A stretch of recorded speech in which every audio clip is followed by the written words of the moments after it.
Si sos estudiante, docente, no docente, catedrático o la autoridad de un establecimiento educativo, ya tenés un lugar de opinión y debate, de reflexión y búsqueda de acciones, de articulación y contención. Durante los próximos minutos, escuchá Data Universitaria con la conducción de Facundo Acosta. Hola y bienvenidas y bienvenidos a todos y todas una vez más a este Data Universitaria Radio. Estamos arrancando este quinto programa de Data Universitaria. Mi nombre es Facundo y los voy a estar acompañando durante esta próxima hora.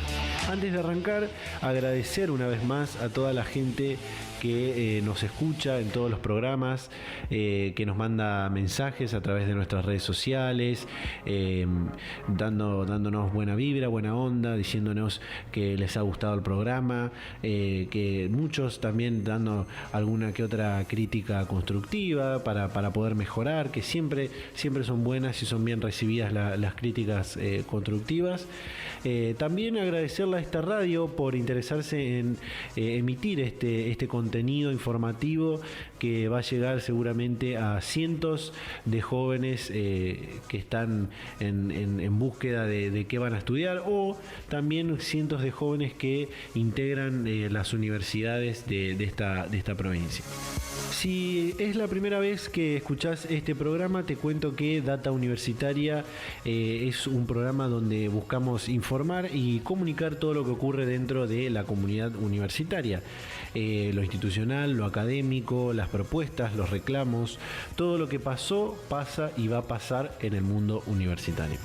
Y este es un programa bastante especial porque, bueno, justamente esta semana que pasó se recordaron los 102 años de la reforma universitaria, un hecho sumamente histórico y muy importante para lo que es el sistema universitario, y que siempre debemos recordarlo con mucha honra, y nunca tenemos que olvidarnos de los principios que dejaron esa reforma.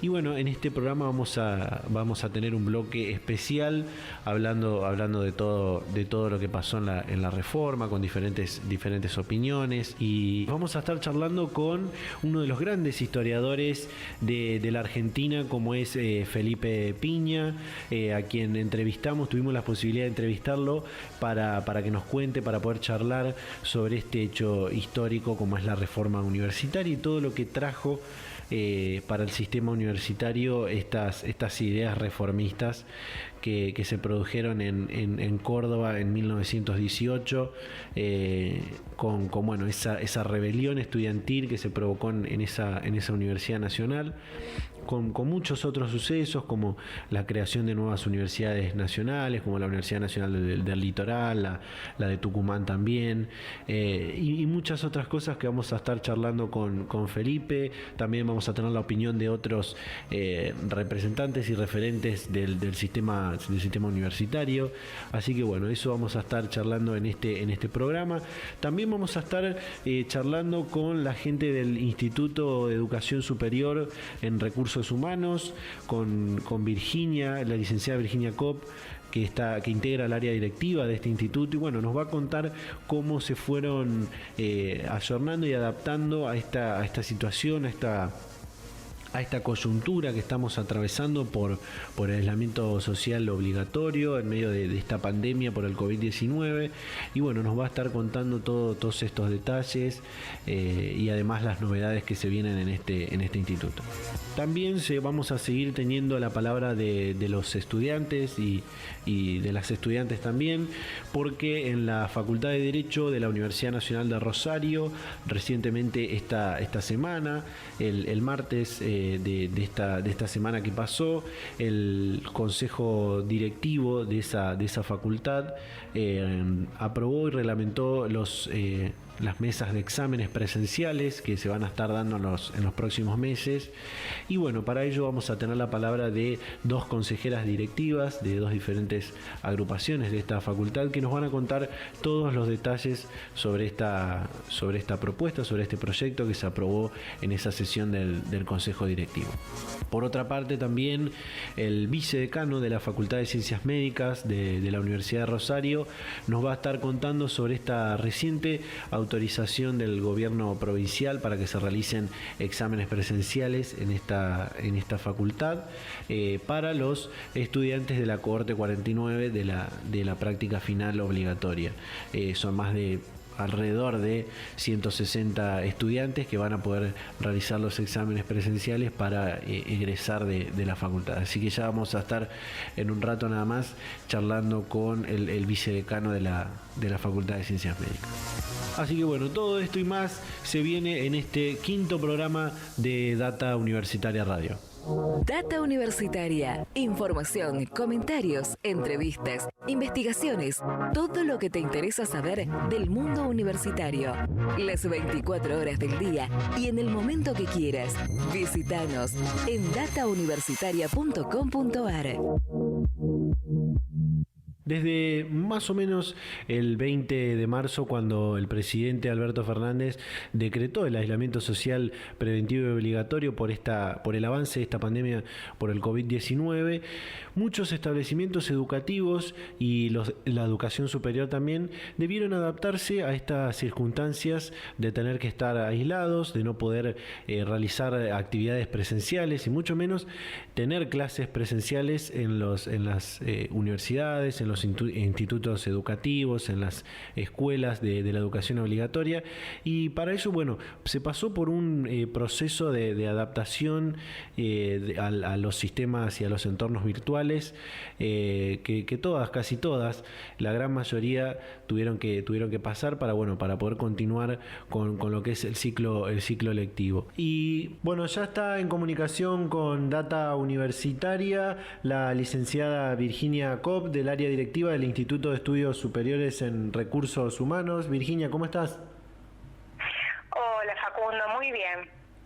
Gracias. Bueno, contanos cómo el instituto se adaptó a la virtualidad para continuar con las clases en el marco del aislamiento social obligatorio. Bueno, nosotros en marzo apenas se decreta este aislamiento. Lo primero que pensamos en poner a punto nuestra plataforma educativa, que ya la teníamos, pero lo usábamos para la carrera a distancia. Entonces Claro. tuvimos la urgencia y la necesidad de adaptar esta plataforma educativa que ya estaba funcionando a todas las carreras del instituto como primer medida, para que los estudiantes tengan allí donde tener el material, donde descargarlo, que el profesor le pueda subir trabajos prácticos, videos, de los que quieran. Bueno, entonces eso fue la primera medida. Después, enseguida dijimos, bueno, pero también ellos van a necesitar tener la clase, la explicación del profesor a lo que están acostumbrados. Entonces, ya veníamos utilizando también, el instituto venía utilizando la plataforma Zoom. Sí. Y dijimos, bueno, nos organizamos y hacemos clases virtuales por Zoom. Así que esas fueron las dos medidas que tomamos y nos pusimos rápidamente a trabajar y a capacitar a los profesores también. Claro. Para la plataforma virtual, para Zoom, para que puedan adaptar sus planificaciones, porque ellos tenían pensado dar clases en un aula física y de pronto tenían que dar clases en una aula virtual. Así que todo eso más o menos en un tiempo récord de 15 días. Sí, tengo entendido que, bueno, a pesar de tener que pasar por este proceso de adaptación a la virtualidad en todo el cursado, ya venían con alguna experiencia, como me decías, en la educación a distancia, en algunas otras carreras, ¿no? Claro, nosotros tenemos la carrera de recursos humanos en sus dos modalidades, presencial y a distancia. Sí. Entonces nosotros veníamos utilizando Zoom con la carrera a distancia. Claro. Y la plataforma esta educativa que funcionaba perfectamente y teníamos un grupo de profesores ya perfectamente capacitados para la virtualidad, pero era un grupo, porque después tenemos otras carreras que no. Entonces eso lo que hicimos fue adaptar las demás carreras a las herramientas estas que ya veníamos usando. ¿Con cuántas carreras cuenta el instituto? ¿Cuántos estudiantes estudian allí? ¿Cuántos docentes trabajan? Nosotros tenemos la carrera de Relaciones Públicas, de Periodismo, Periodismo Deportivo, Diseño y Producción de Indumentaria y Recursos Humanos. Esas son nuestras 5 carreras. Recursos Humanos, como te comentaba, que la tenemos presencial y a distancia, y además tenemos una sede en la ciudad de Santa Fe. Sí. Actualmente tenemos alumnos activos alrededor de 800 y docentes 130. Bien. Esos son más o menos los números, sí. ¿Y qué tal se vienen realizando las clases virtuales, estas clases virtuales en vivo, como me contabas? ¿Esto es algo excepcional debido al marco que estamos atravesando o la educación a distancia se podría seguir implementando de ahora en más? Y yo creo que la educación a distancia nos brinda herramientas que a veces desconocíamos o no usábamos tanto, porque para nosotros no eran desconocidas porque lo usábamos, pero realmente lo que nos obligó es a extender la capacitación a toda la planta docente, y nos damos cuenta que hay un montón de herramientas que se pueden usar, como recursos multimedia, como hacer una clase por Zoom cuando se necesita por alguna eventualidad, o clases de consultas, o que el profesor suba videos con explicaciones y los suba a una plataforma y está a disposición de todo el alumnado. Claro. Incluso para los mismos alumnos usan Zoom a veces, o estas plataformas virtuales, no importa si es Zoom o es otra, para juntarse, hacer trabajos prácticos.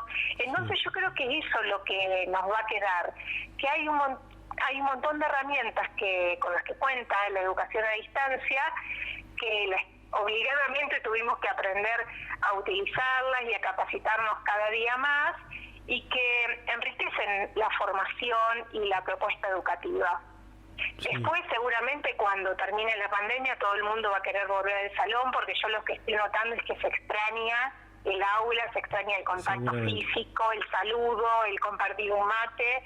Entonces me parece que se está extrañando eso, pero nos van a quedar recursos tecnológicos aplicados a la educación que la verdad es que enriquecen y suman, si uno aprende a utilizarlo y uno está atento, y por supuesto si la gente se capacita. Totalmente. Han hecho una gran capacitación de estas herramientas con los docentes, ¿no? Como me contabas. Sí, porque es fundamental. Sí. Uno puede tener herramientas, pero los que las tienen que llevar a cabo en el día a día son los profesores.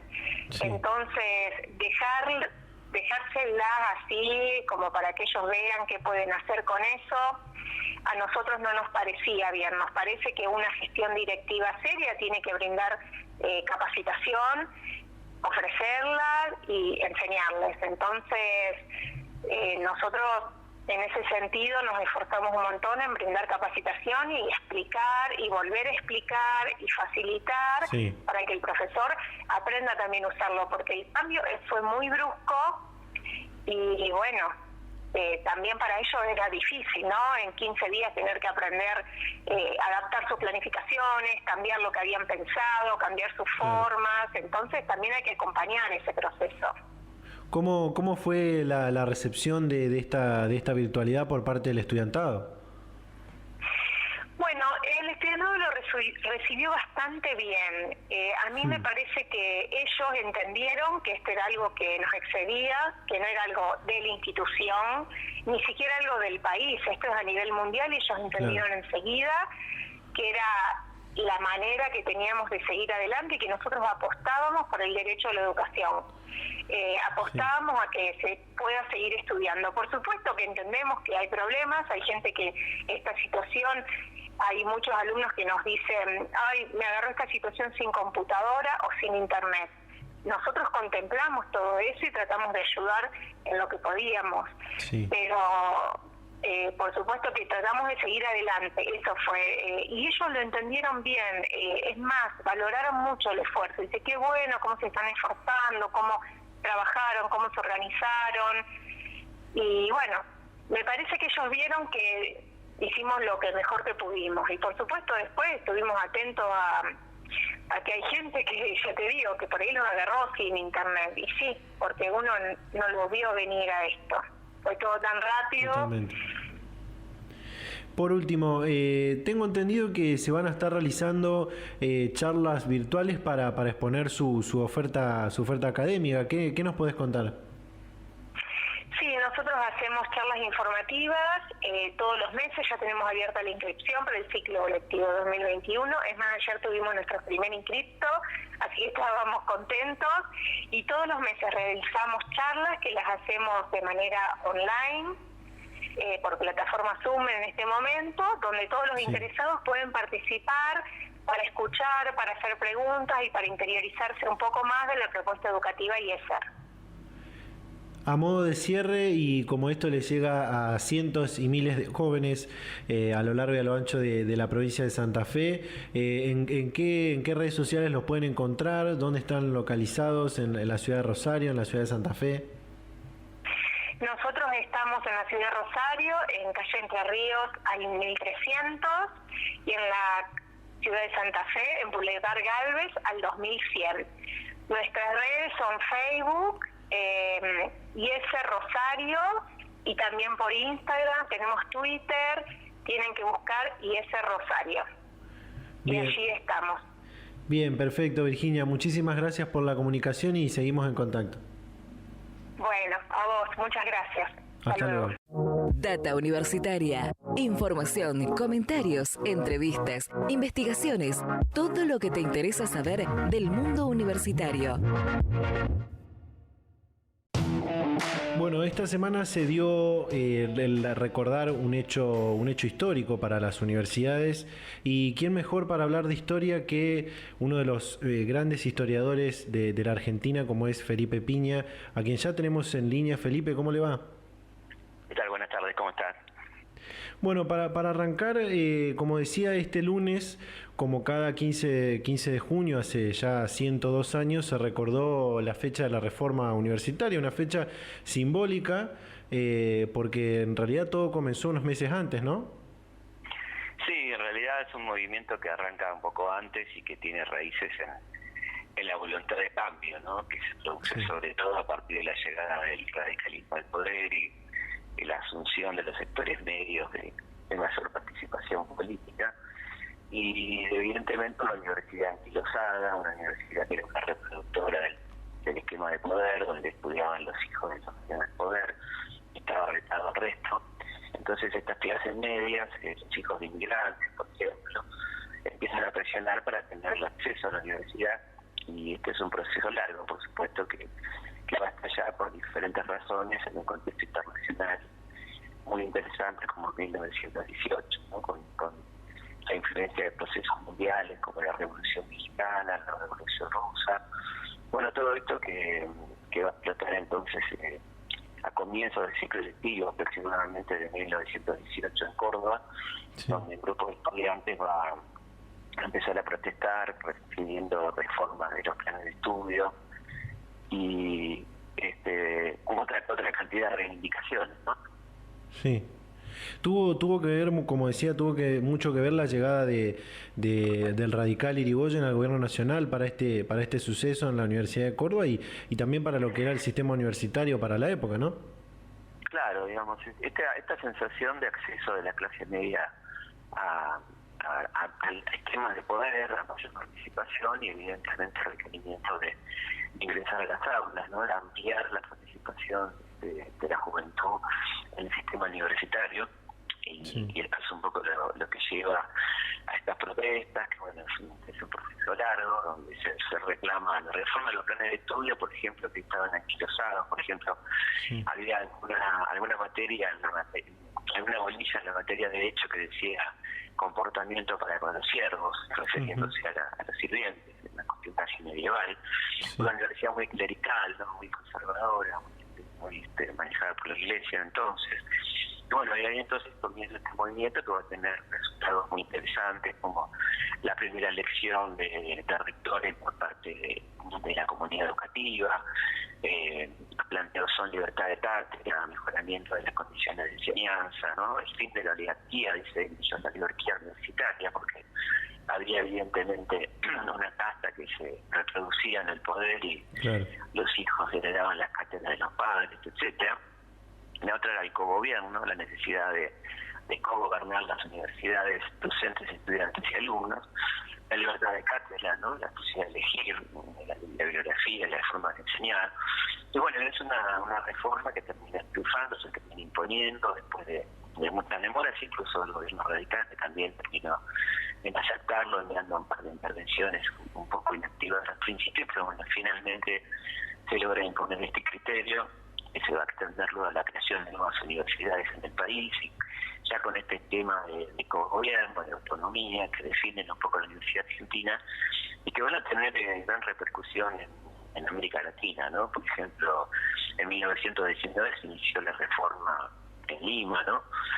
Después pasará a Santiago de Chile en el 20, en México, en Cuba se crea la Universidad José Martí, un poco inspirada por principios de la reforma, también en Montevideo, en México, bueno, en Medellín, en Bogotá. La verdad que tiene una repercusión continental, ¿no? Incluso como cuenta allá de la Torre, quizás también en la creación de algunos movimientos nacionales y populares, como el APRA en el Perú, ¿no? Que tiene una inspiración en aquellos postulados reformistas con ese gran manifiesto liminar que probablemente haya redactado Eduardo Roca, entre otros, donde habla, bueno, de la juventud libre de América, ¿no? Es un hermoso manifiesto que habla de las luchas que se están librando, de las luchas por venir y de la necesidad de tener otra mirada sobre lo que es el mundo universitario, ¿no?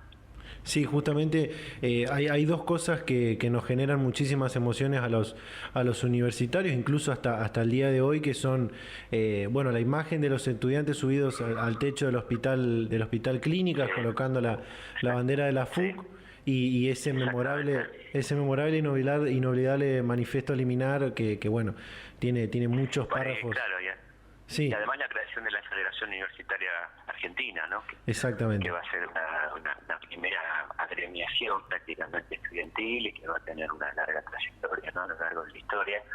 Así que creo que es un momento muy luminoso, muy importante, muy bueno que ustedes lo recuerden, porque cumplimos hace poco los 100 años, estamos en los 102 años, y es un momento que vale la pena tener en cuenta y defender siempre la universidad pública y gratuita de calidad, ¿no? Que es algo que nos distingue a los argentinos, porque quedan muy pocas universidades, cuando digo pocas, contadas con los dedos de la mano en el mundo, que siguen siendo gratuitas y de calidad, ¿no? Públicas y de calidad a nivel mundial, muy pocas. Muchos de los que hoy militan en su facultad y en las universidades, en las diferentes agrupaciones, se pronuncian como reformistas. Bueno, algunos llevan eso en su nombre, otras se pronuncian como defensores del antiimperialismo. Muchas de las ideas que son provenientes de lo que pasó en 1918, pero si no entiendo mal, en esa época no existía tanta diferenciación. La mayoría de los estudiantes tenía el mismo objetivo, ¿no? Sí, había el objetivo, pero había agrupaciones y también, por supuesto, pertenencias políticas, ¿no? En esa reforma es muy importante la participación de militantes socialistas, de militantes radicales progresistas, ¿no? De gente independiente, como Aníbal Ponce, por ejemplo. Así que sí, hay una confluencia de corrientes y efectivamente un objetivo común, que era modificar esa universidad anticuada, rechazada, ¿no? Que atrasaba siglos prácticamente, cosa que se logró y que bueno, que llegó a la Universidad Argentina a los más altos niveles, ¿no? Sigue siendo hoy en día una de las universidades más prestigiosas de América Latina, sin ninguna duda, ¿no? A pesar de, como decía recién, que Irigoyen intervino 2 veces la Universidad de Córdoba, hubo un hecho en ese año donde los reformistas vuelven a tomar la universidad para hacerse cargos ellos mismos, ¿no? Eso claro, porque hubo una elección del rector que no fue reconocida, hubo hechos de violencia, hubo heridos, hubo detenidos, o sea, es un proceso complejo, no fue tan fácil, no fue decir queremos la reforma y la tenemos, hubo que hacer muchas movilizaciones, algunas de ellas acompañadas por el movimiento obrero, por agrupaciones socialistas, radicales y demás. que lograron, crear un consenso general y demostrar que había una mayoría de voluntades para que este cambio se concretara, ¿no es cierto? Sí, bueno, después de todos esos meses, esos largos meses seguramente de lucha, de movilizaciones, de mucha violencia, mucha represión por parte de la policía, Irigoyen, mediante un decreto, apoya todas estas reformas de los estudiantes, ¿no? Y luego se convierte en ley universitaria y comienza entonces a ser de alguna manera el marco referencial para las universidades que se van creando, como la Universidad del Litoral y otras, ¿no? La Tucumán, de universidades que van a ser muy importantes y con altísimo nivel académico, ¿no? Creo que es muy importante plantear la importancia de la democracia universitaria, ¿no? Que la universidad tenga voz y voto de estudiantes, graduados y alumnos, que sea de consenso, que sea un ámbito de libertad donde la policía tiene primera la entrada, cosa que por supuesto fue muchas veces violado a lo largo de nuestra historia, pero es un principio que durante la vigencia de sistemas democráticos en general se respetó. Una cantidad de cosas que hacen la diferencia y que hacen que estemos orgullosos de nuestra universidad, a pesar de los ataques que recibe permanentemente, como los ataques que recibe el sistema de enseñanza pública, ¿no? Por parte de los sectores ultraconservadores o sectores que no quieren que la gente acceda a la educación y mucho menos a la universidad, ¿cierto?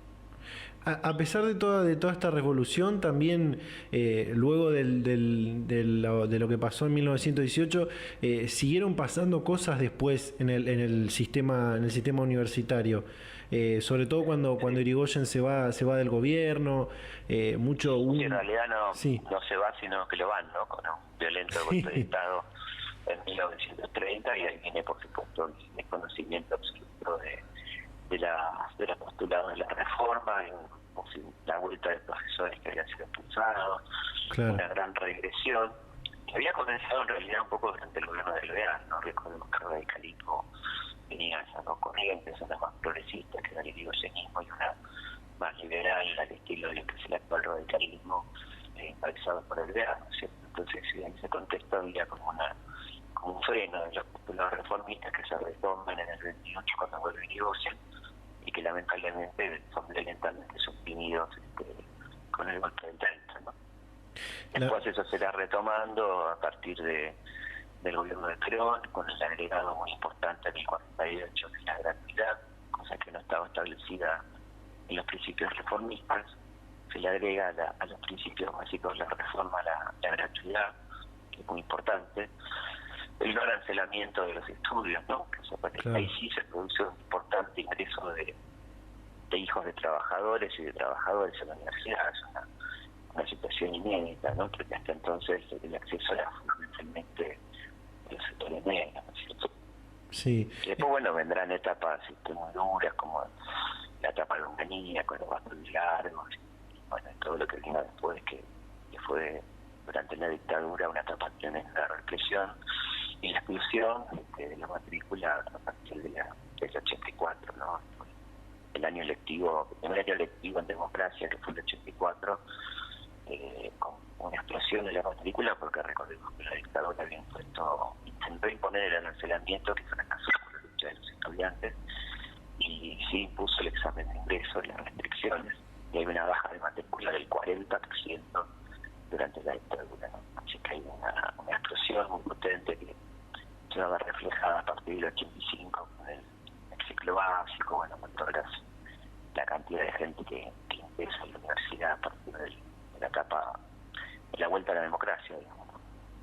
Sí, como decía, los movimientos estudiantiles y los militantes estudiantiles fueron muy perseguidos siempre a lo largo de la historia, y así todo hoy los estudiantes se siguen movilizando, siguen reclamando por el derecho a la educación, con muchos de esos principios que dejó la reforma del 18. ¿Cuál cree usted que es la mayor motivación de los estudiantes para militar estas causas, y qué principios no deberíamos olvidar y tener siempre presentes? Yo creo que tiene que ver con la naturaleza de la juventud, ¿no? De querer una sociedad más justa, es como natural, ¿no es cierto? La pretensión de libertad, de democracia, de igualdad, Y yo creo que los principios que no deberíamos olvidar son justamente los principios de la reforma, ¿no? La autonomía, el gobierno, la libertad de cátedra, la posibilidad de agremiarse estudiantilmente, de poder tener una vida política sana dentro de la universidad, bueno, todas estas cosas que tenemos que tener muy presentes, ¿no? Y no renunciar a ellos y apoyar y sostener la posibilidad de tener una educación gratuita, pública y de calidad, como tenemos a pesar de todo, ¿no? A pesar de todas las dificultades. Totalmente. Bueno, Felipe, la verdad ha sido un placer realmente hablar con usted sobre historia, sobre esta parte de la historia muy importante como es la reforma universitaria, así que le agradecemos muchísimo de parte de todo el equipo y bueno, muchísimas gracias. Bueno, un saludo grande para toda la gente de Santa Fe y estamos en contacto. Hasta la próxima. Data Universitaria. Información, comentarios, entrevistas, investigaciones, todo lo que te interesa saber del mundo universitario. Bueno, luego de escuchar la entrevista, la charla que tuvimos con Felipe Piña, al que, bueno, le reiteramos el agradecimiento por formar parte de este programa muy especial que estamos haciendo en Data Universitaria.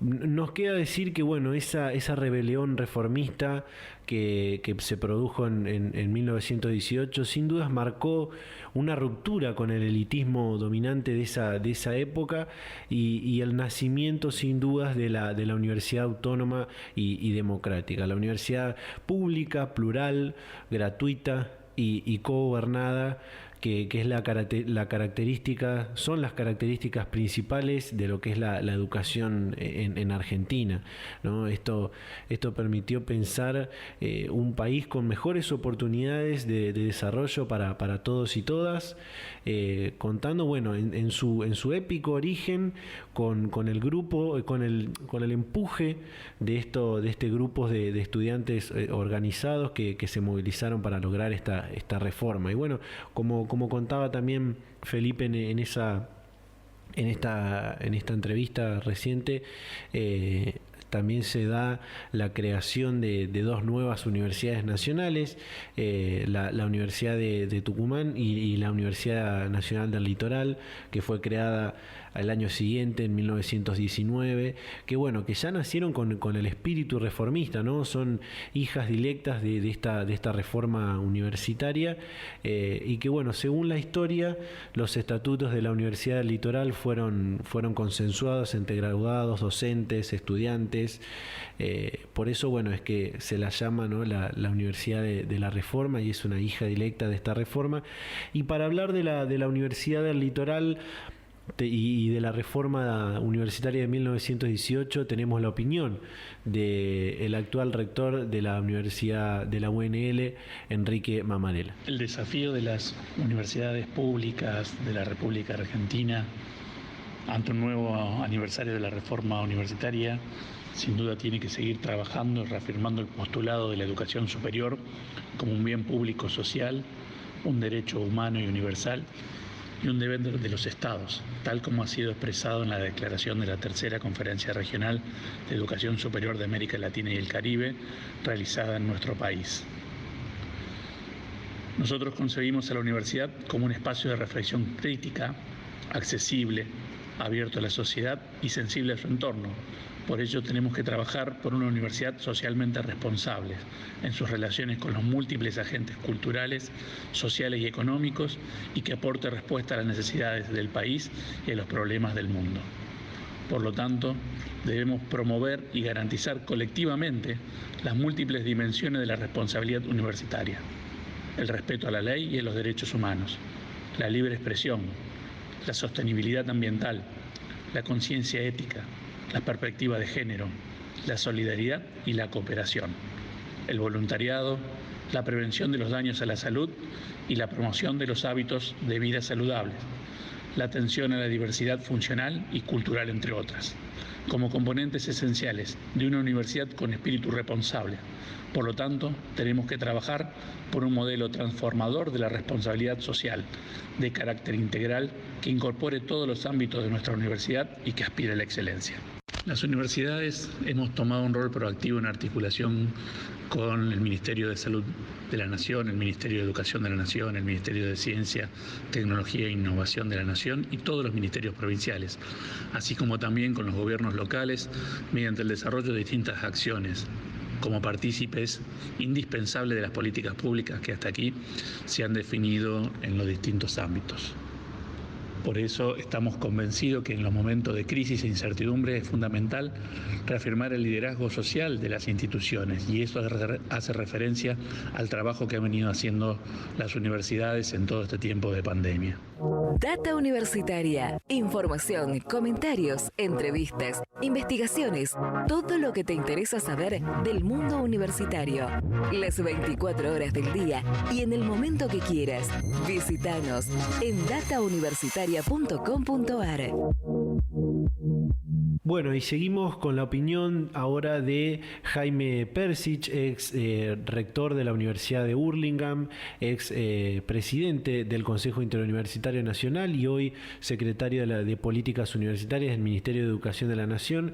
Nos decía esto. Bueno, es la primera lucha estudiantil del movimiento estudiantil argentino contra una universidad anquilosada, oligárquica, que tenía una casta de profesores que le daban los cargos y se planteó el protagonismo juvenil y la posibilidad de que los jóvenes accedan a derechos dentro de la universidad y que los profesores tengan derechos y obligaciones de acceder por concurso y la libertad de cátedra. Nos parece que es un movimiento democratizador de la Universidad Argentina y de la Universidad Latinoamericana.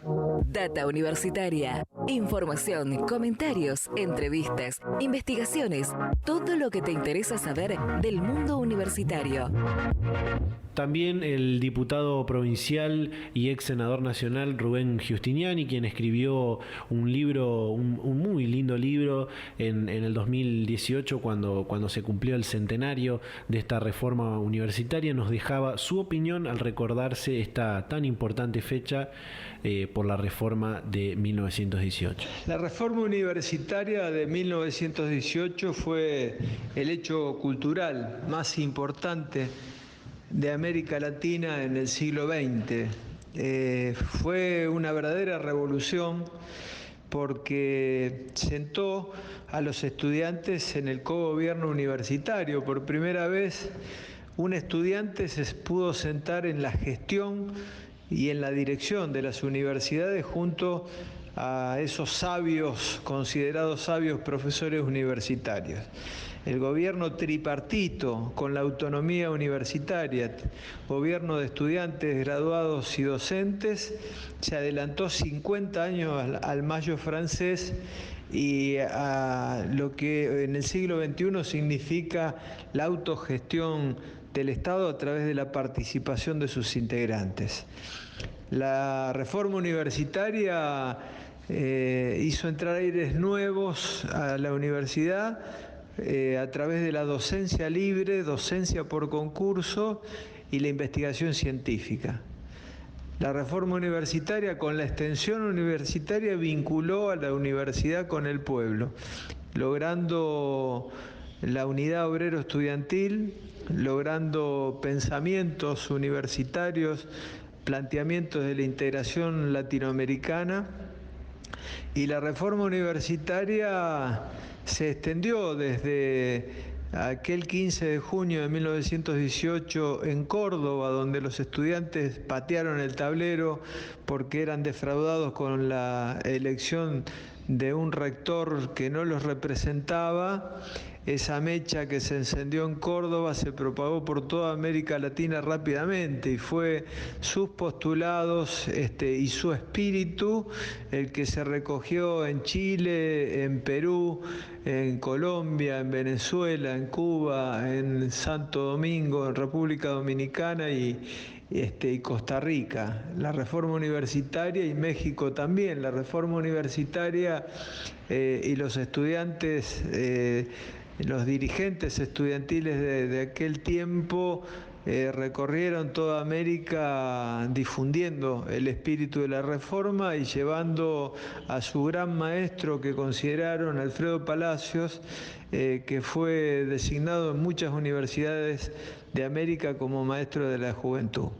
Ese espíritu a más de 100 años, el de la reforma universitaria, todavía está vigente. Es el mismo espíritu de la Ley 1420, de una educación laica, gratuita, obligatoria, de una educación para todos, de no considerar la educación como un gasto y como un privilegio, sino como un derecho. Es ese espíritu de la reforma universitaria que todavía está hoy vigente y mira hacia el futuro para sentar las bases de una nueva educación, de una nueva manera de gestionar el Estado a través de la participación de todos sus integrantes, de la necesidad de profundizar la investigación científica, la innovación tecnológica y la revolución permanente en los métodos pedagógicos en el aula. Data Universitaria. Información, comentarios, entrevistas, investigaciones, todo lo que te interesa saber del mundo universitario. Las 24 horas del día y en el momento que quieras. Visítanos en datauniversitaria.com.ar. Bueno, y nos vamos hasta la Facultad de Derecho de la Universidad Nacional de Rosario, donde este martes 16 de junio, en otra sesión del Consejo Directivo, en una sesión virtual de este Consejo Directivo, se modificó el calendario académico de esta facultad, donde va a permitir que se realicen exámenes presenciales, exámenes en otros formatos. Se debatió qué va a pasar con el segundo semestre de las carreras de esta facultad y para ello tenemos la palabra de 3 consejeras directivas de esta facultad que nos van a dar todos los detalles de lo que pasó en esta sesión del Consejo Directivo. Bueno, buenos días a todos y a todas. Soy Agustina Polanich, consejera directiva de la Facultad de Derecho de la Universidad Nacional de Rosario en representación de Agrupación DNI. Lo que hoy nos trae acá es hablar un poco de lo que fue la sesión de consejo directivo del día martes, que no solamente fue importante por haber sido la primera sesión que tuvimos de manera virtual, sino porque también logramos en ella aprobar un nuevo calendario académico. La verdad es que desde el claustro estudiantil celebramos que se haya abierto el debate en este órgano, ya que es el lugar donde se tienen que discutir absolutamente todas las cuestiones que repercuten directamente en la vida académica de los y las estudiantes y donde también jugamos un rol fundamental como representantes estudiantiles, siendo partícipes realmente de la toma de decisiones, porque entendemos que somos nosotros y nosotras quienes vivimos el día a día y quienes nos vemos perjudicados y perjudicadas o no por estas decisiones. La discusión sobre el calendario académico y todo lo que nos estuvo atravesando desde que comenzó la pandemia y el aislamiento social y obligatorio es algo que tomamos con mucho compromiso y responsabilidad, donde estuvimos pensando y repensando todo el tiempo distintas propuestas, alternativas y variables que pudieran llegar a paliar al menos un poco la situación que nos atraviesa. Desde el minuto cero entendimos que este contexto no solamente nos atravesaba a nosotros y nosotras como Facultad de Derecho, sino que fue y sigue siendo algo mucho más amplio y por eso es correcto que se haya priorizado la salud sobre todas las cosas. Ahora bien, así como se implementó en nuestra facultad un acompañamiento pedagógico virtual durante todo el primer cuatrimestre, creímos que era necesario garantizar que los y las estudiantes podamos rendir y avanzar en nuestras carreras y que se haya podido aprobar un nuevo calendario académico es realmente un gran paso para eso, ya que este calendario viene a brindarnos un marco de certeza que los y las estudiantes no teníamos hasta este momento. El nuevo calendario plantea diferentes esquemas y tiene en cuenta muchas de las propuestas que habíamos estado planteando desde la agrupación estudiantil en la que milito y también desde el resto de las agrupaciones. En un primer paso, con fecha previa a lo que va a ser el receso invernal, vamos a poder rendir de manera virtual aquellas materias que hayamos cursado de forma regular en este primer cuatrimestre que finalizó hace unos días, siempre que los y las docentes de esa asignatura así lo deseen. Y luego, sujeto a que sigamos como hasta ahora, avanzando hacia una mayor flexibilización de lo que es la cuarentena y siempre y cuando no haya ningún tipo de rebrote, se plantea que podamos volver a la facultad a rendir de forma presencial a partir del 27 de julio. Desde esa fecha en adelante hay fijados distintos turnos de exámenes donde vamos a poder rendir tanto estudiantes regulares como regularizados y libres. Además de esto, se contempla también la situación de aquellos y aquellas estudiantes que estén dentro de lo que son grupos de riesgo o quienes no se encuentren en Rosario y no tengan la posibilidad de viajar, para poder garantizarles los exámenes de manera virtual. Y por último, también se va a garantizar que el cursado del segundo cuatrimestre siga siendo como lo fue durante el primero, de forma virtual y con un acompañamiento pedagógico virtual de los y las docentes, para priorizar justamente que la facultad esté dedicada exclusivamente a lo que va a ser la toma de exámenes.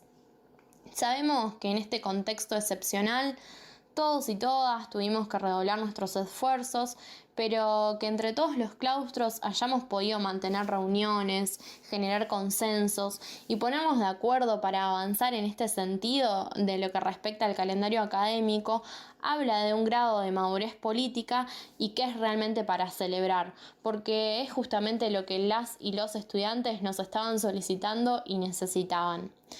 Esperamos que esto sea un piso y no el techo. Esperamos realmente que estas discusiones y sobre todo que este órgano de cogobierno fundamental para el funcionamiento de nuestra facultad nos siga encontrando nuevamente juntos y juntas para pensar soluciones que sean inclusivas e integrales y que no excluyan a nadie, pero sobre todo para seguir garantizando la permanencia de los y las estudiantes dentro de la universidad pública y sus derechos. Buenas tardes a todos y a todas, ¿cómo están? Mi nombre es Virginia Miñones Pereira, soy consejera directiva por la agrupación Franja Morada de la Facultad de Derecho de Rosario. En el día de ayer tuvimos una sesión de consejo directivo que se dio por una plataforma virtual en donde por unanimidad logramos aprobar el nuevo calendario de exámenes. La verdad que ha sido un tiempo en el cual se prestó a muchas discusiones, muchos consensos, en donde como agrupación hemos logrado transmitir la voz de cada estudiante de la facultad que necesitaba tener certezas con respecto a su continuidad académica. Es por eso que en el día de ayer, como les decía al principio, logramos aprobar el nuevo calendario de exámenes que cuenta con exámenes presenciales y exámenes virtuales. Los exámenes presenciales se van a empezar a desarrollar luego del receso invernal, en donde se van a destinar la superficie edilicia de la facultad exclusivamente para eso, para que se puedan respetar todas las medidas sanitarias y así evitar futuros contagios. Después, con respecto a los exámenes virtuales, van a poder acceder a aquellas personas que pertenezcan a un grupo de riesgo o aquellos que se han tenido que volver a sus pueblos y no cuentan con un medio de transporte para volver a la ciudad y así acceder a los exámenes presenciales. Como les decía con anterioridad, han sido meses de mucho trabajo en conjunto, no solamente como consejeros de la agrupación, sino que también con cada estudiante de la facultad, en donde por medio de encuestas, distintos videos, charlas, hemos logrado armar una serie de propuestas que esas fueron remitidas al Consejo Directivo para que en conjunto podamos debatirla y llegar a lo que tenemos hoy, que es el calendario de exámenes. La verdad que estamos muy contentos porque a partir de ahora cada estudiante de la Facultad de Derecho tiene certezas con respecto a qué es lo que va a pasar con su vida académica, que era algo que nos preocupaba a todos y a todas. Algo que me faltó agregar es lo relacionado al cursado del segundo cuatrimestre. En distintas reuniones que hemos tenido con las autoridades de la facultad nos han manifestado que el edificio de la facultad va a ser destinado a los exámenes, por ende el cursado del segundo cuatrimestre en principio se plantea también virtual. Bueno, en el día de ayer, en el Consejo Directivo de la Facultad de Derecho de la Universidad de Rosario, se aprobó un nuevo calendario académico que contiene las nuevas fechas de exámenes. Esto surge a raíz de consensos de distintos claustros de la facultad, de trabajo de las autoridades de la facultad, pero sobre todo luego de que los y las estudiantes nos hayamos reunido bajo la conducción del Centro de Estudiantes, que es el Frente Patria, que decidió hacer reuniones del centro de manera online, Y entre todos y todas decidimos pedirlo por lo mismo, que era pedir por reuniones del Consejo Directivo, ya que este es el órgano en el que nosotros y nosotras tenemos representación, tenemos 8 consejeros y consejeras, y era el que decide sobre las mesas de exámenes y sobre cómo se va desarrollando nuestra vida académica. Estábamos en un contexto de total incertidumbre en el que no sabíamos qué iba a ser de nuestra carrera y cómo íbamos a poder seguir rindiendo, entonces creíamos que era necesario que se dé este espacio, y luego de que todas las agrupaciones nos hayamos puesto bajo la misma bandera y a pedir las mismas cosas, logramos que el Consejo Directivo sesione.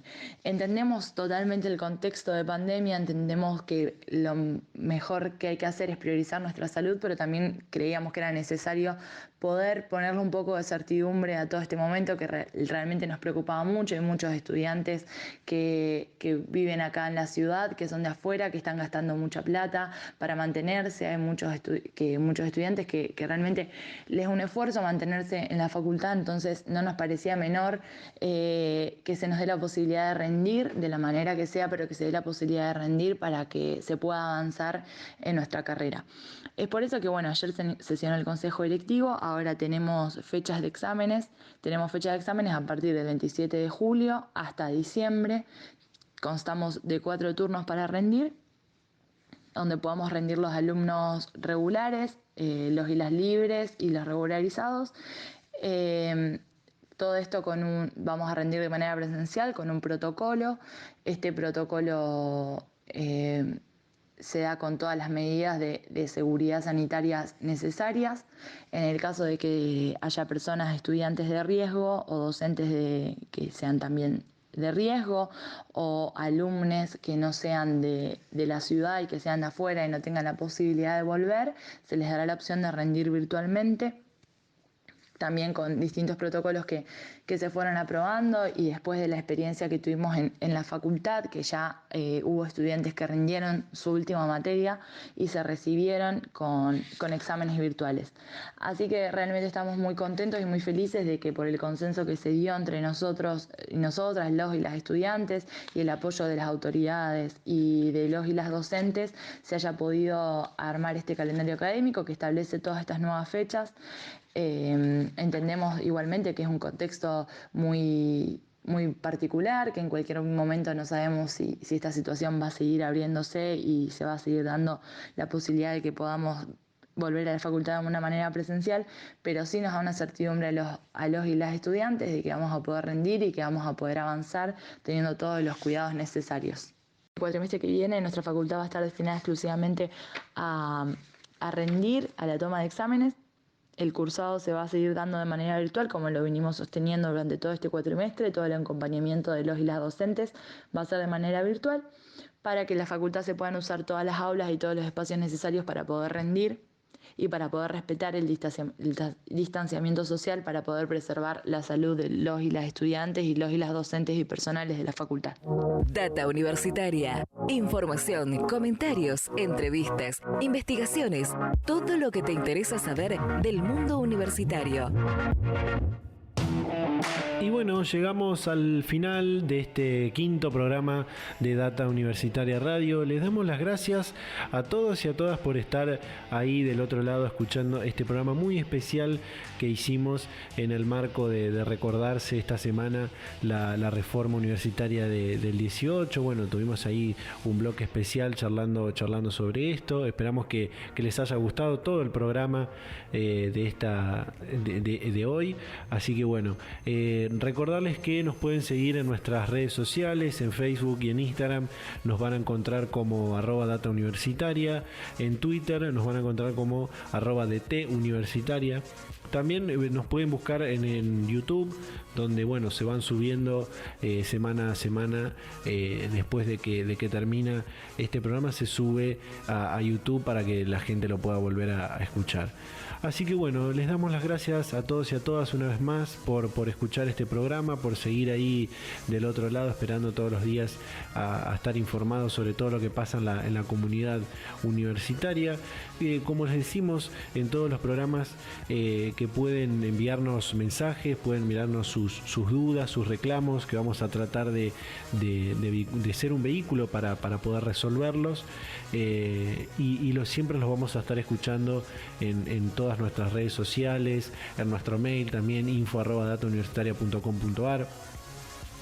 Que bueno, recordarles que en datauniversitaria.com.ar pueden encontrar toda la información las 24 horas del día, los 7 días de la semana pueden encontrar toda la información de lo que pasa en las universidades. Y bueno, nos despedimos, nos vamos a reencontrar en este mismo dial y a esta misma hora la semana que viene. Muchísimas gracias a todos y nos vemos.